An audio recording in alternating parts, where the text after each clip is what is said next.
Hai, Assalamualaikum. Perkenalkan, nama gue Bendy Dori Sinawan dari jurusan Teknik Mesin Angkatan 2018, Fakultas Teknik, Universitas Sultan Ageng Tirtayasa. Gue di sini mau menjelaskan sedikit tentang defleksi. Defleksi itu sendiri adalah perubahan bentuk pada balok yang terjadi karena pembebanan pada balok itu sendiri. Ada dua jenis macam-macam defleksi, yaitu defleksi vertikal dan defleksi horizontal.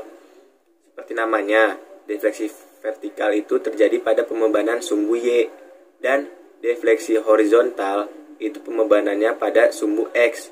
Kita contohkan seperti ini. Nah, yang pertama kita umpamakan stik es krim ini adalah batang. Pada defleksi vertikal, dia akan ditekan melalui sumbu Y.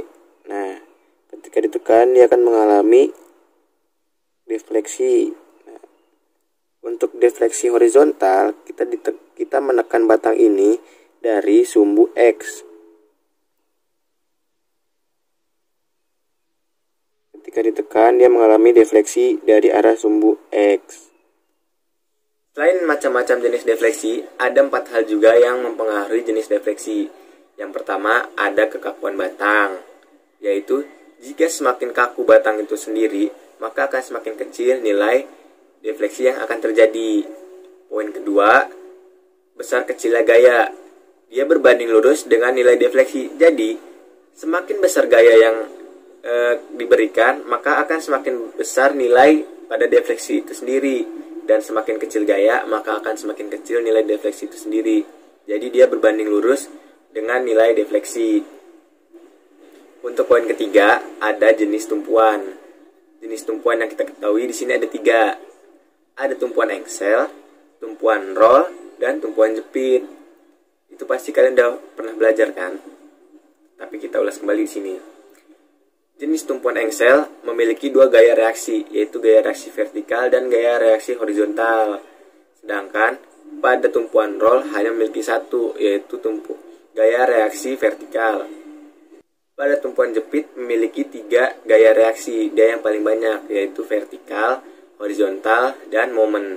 Pada poin keempat, ada 3 jenis pembebanan, yaitu pembebanan terpusat, pembebanan merata, dan pembebanan variasi. Kita contohkan sebagai berikut. Pada perumpamaan kali ini, kita kembali menggunakan stik es krim sebagai batang.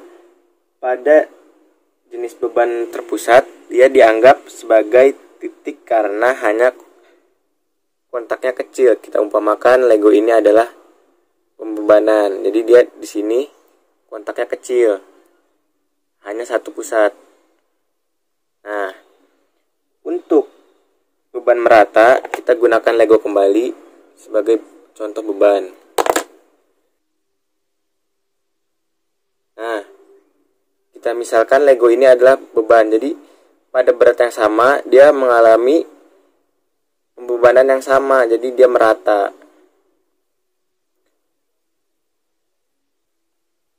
Pada beban variasi, kita menggunakan kepala Captain America sebagai beban dan Lego Captain America sebagai beban yang terkecil. Jadi dia menggunakan 2 jenis berat yang berbeda-beda.